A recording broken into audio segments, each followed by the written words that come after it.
muddy the waters. Don't render confusion and deception by mixing these two together, because you see, that's where the adversary does all of his best work. He doesn't hang out in the field of tares. But what does he do? He gets some of those tares and he comes over here into the wheat to sow them in the midst of the wheat, because he wants to sabotage what the Creator is doing. But again, how is it that he gets access to the midst of the garden? The same way he got access to the field.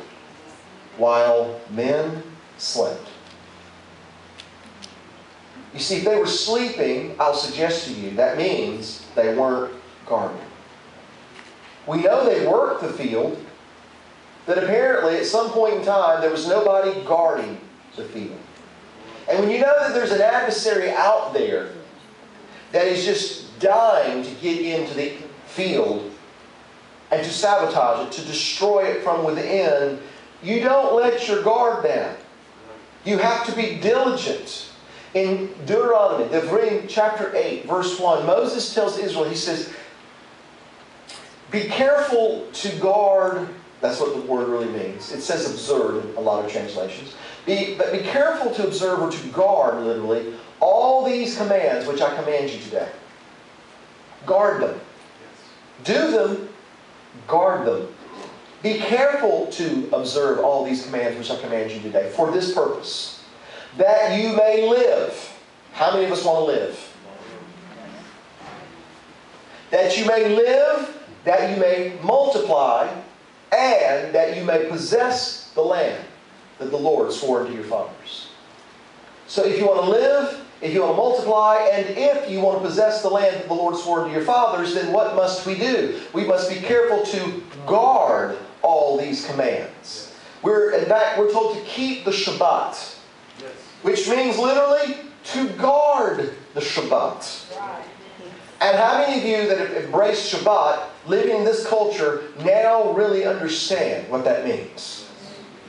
Because it's not the culture continually trying to bombard the Shabbat and to encroach and to come in and to try to undermine what it is you're trying to do with you and your family, where the Shabbat is concerned. That's the way it works. And knowing this, knowing that there's this adversary out there continually looking for a way to get in, we have to be diligent and to guard. And because they didn't guard the field, Messiah reveals to us that's how the adversary was able to get into the midst of the wheat, sow that other seed, and then go his way. Now, a little sidebar here. I have no idea how long I've been talking. Are y'all okay? Yeah. Y'all hungry? Yeah. How does he mean that? I'm not sure.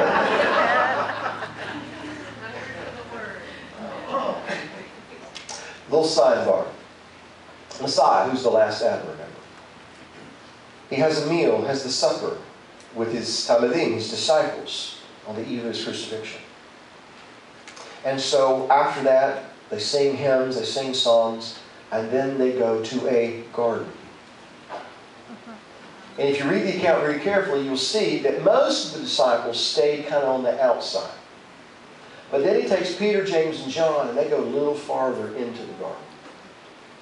But then he turns to them and he says, now, I'm going to go pray.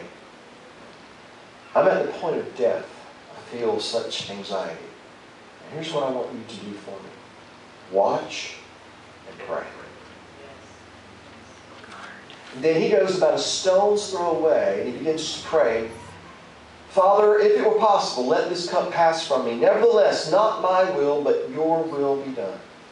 And when he comes back to Peter, James, and John, what does he find?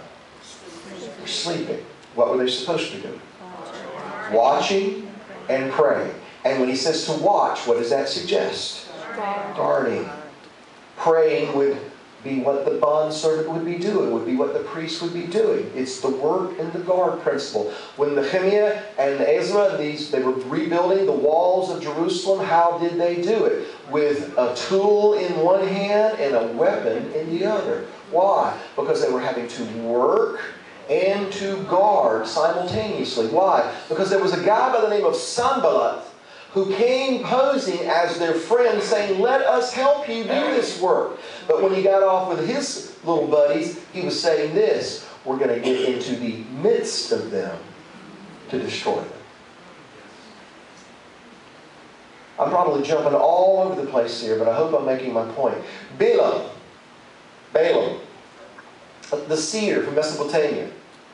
Balak, the king of Moab. Israel is passing through his borders, and so he sends emissaries to Balaam to come and curse this people for me.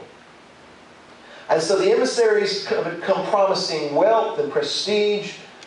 And Balaam says, well, I need to consult with God first to see what he says. And initially God says, go with them. Don't have anything to do with this. I'm paraphrasing. So he comes back and says, no. He says, no. Well, why don't you stay the night?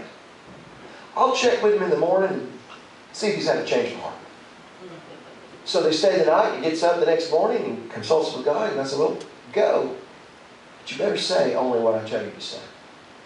So he comes out. He goes with him. He gets on his donkey. He's traveling down the road. And apparently, he's trying to figure out how he can get his hands on that money and that prestige and yet not do anything against what God has said.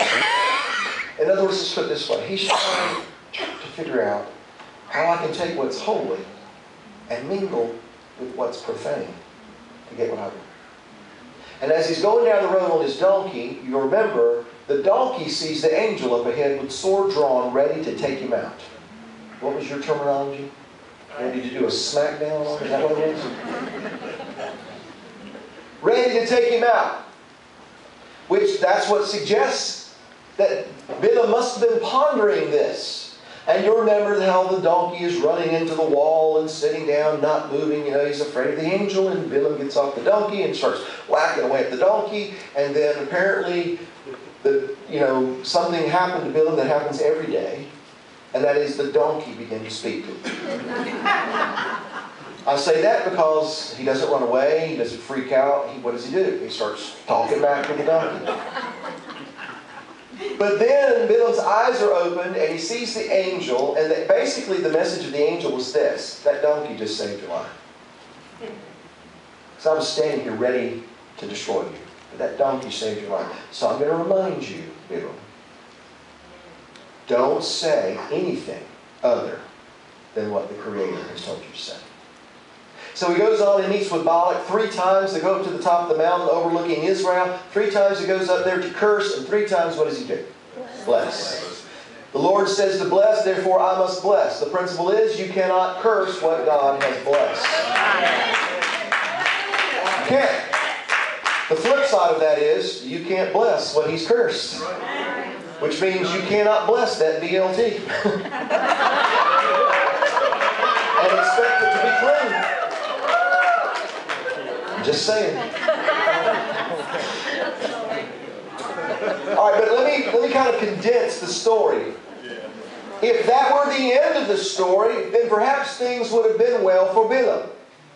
But he's still trying to figure out how to get a hold of the money and the prestige, and here's how he did it. In other words, he goes to Balak and he says, you know what, we can't destroy them from without.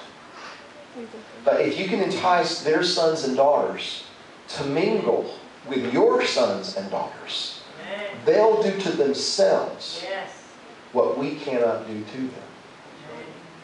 Where do you think he got that idea from?